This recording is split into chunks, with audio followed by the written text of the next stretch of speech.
কোনো গেরিলা প্রশিক্ষণ নয়, কিছু সময়ের জন্য বসুন্ধরার কেবি কনভেনশন হলে স্বামীসহ দাওয়াতে গিয়েছিলেন বলে আদালতে দাবি করেছেন গ্রেপ্তার হওয়া মেজর সাদেকুলের স্ত্রী সুমাইয়া জাফরিন।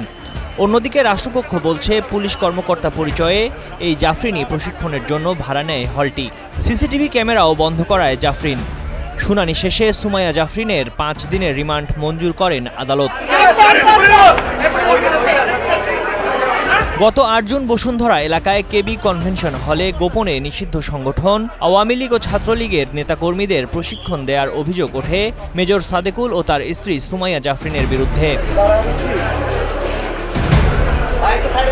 এ ঘটনায় নানা আলোচনার জন্ম দেয় রাজনৈতিক মহলে। পরে সেনা হেফাজতে নেওয়া হয় মেজর সাদেকুলকে। বুধবার রাতে ডিবির গোয়েন্দা অভিযানে গ্রেপ্তার করা হয় মেজর সাদেকুলের স্ত্রী সুমাইয়া জাফরিনকে। বৃহস্পতিবার তাকে রাজধানীর ভাটারা থানার সন্ত্রাসবিরোধী মামলায় 7 দিনের রিমান্ড আবেদন করে তোলা হয় আদালতে। রাষ্ট্রপক্ষের আইনজীবীরা বলেন, প্রশিক্ষণ স্থলের সিসিটিভি ফুটেজ সহ সকল তথ্য উপাত্ত মুছে ফেলা হয়। বসুন্ধরার নিকটবর্তী কনভেনশন হলে, কেবি কনভেনশন হলের যে গোপন ষড়যন্ত্র, গোপন প্রশিক্ষণ, সেই প্রশিক্ষণের মূল পরিচালক যিনি এই মেজর সাদিক, তার স্ত্রী যিনি মূল কোঅর্ডিনেটরের দায়িত্ব পালন করেছেন, তাকে 8 নম্বর আদালতে উপস্থিত করা হয়েছে। এই মামলাটা মূলত হাসিনা পালায় না, এই দম্পতিকারী হাসিনাকে বাংলাদেশে ফিরিয়ে আনার একটা গভীর চক্রান্তের অংশ।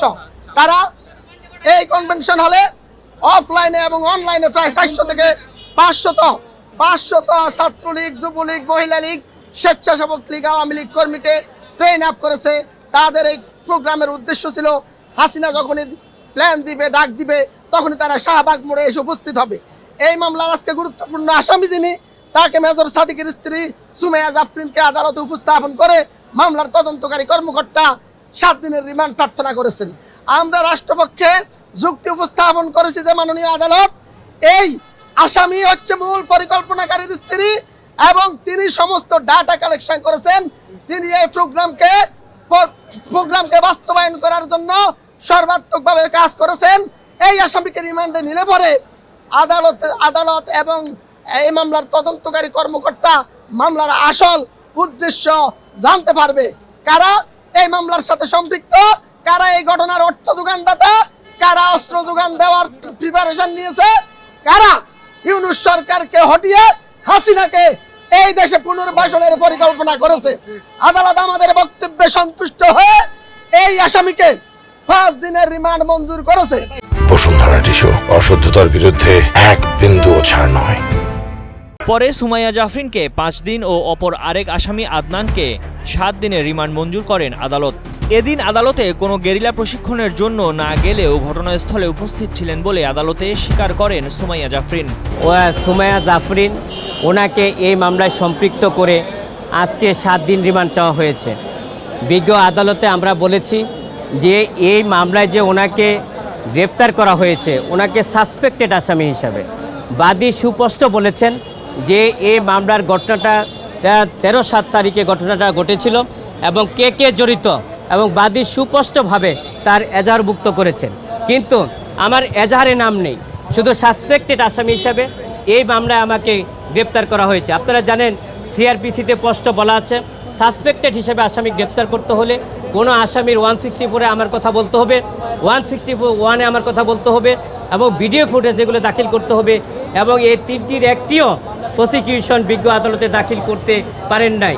সেই হিসাবে এই মামলায় আমার বিরুদ্ধে চলতেই পারে না।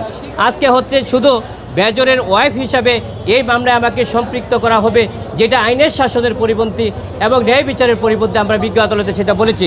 আমরা বিজ্ঞ আদালতে বলেছি যে যেহেতু এই মামলায় আমার কোনো সম্পৃক্ততা নাই এবং আমরা সেই হিসাবে জামিন চেয়েছি, এবং রিমান্ডের কোনো সুনির্দিষ্ট এইখানে কোনো উপাদান নেই, এবং রিমান্ডে নেওয়ার মতন বা রিমান্ডে দেওয়ার মতন এখানে কোনো তথ্য উপাত্ত ছিল না।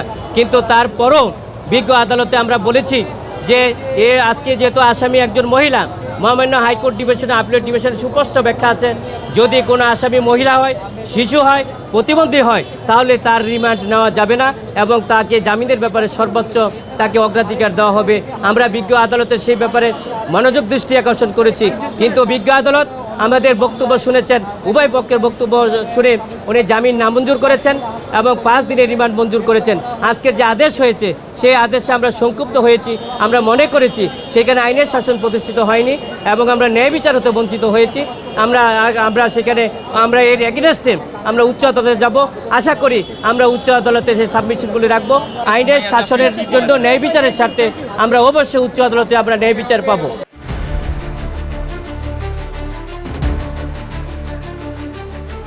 এদিকে এদিন শাহবাগ থানার রায় জালিয়াতির মামলায় সাবেক প্রধান বিচারপতি ABM খায়রুল হককে 7 দিনের রিমান্ড শেষে কারাগারে পাঠিয়েছেন আদালত। শেখ ফরিদের পাঠানো তথ্যচিত্রে ডেস্ক রিপোর্ট, ময়ূখ ইসলাম, কালের কণ্ঠ।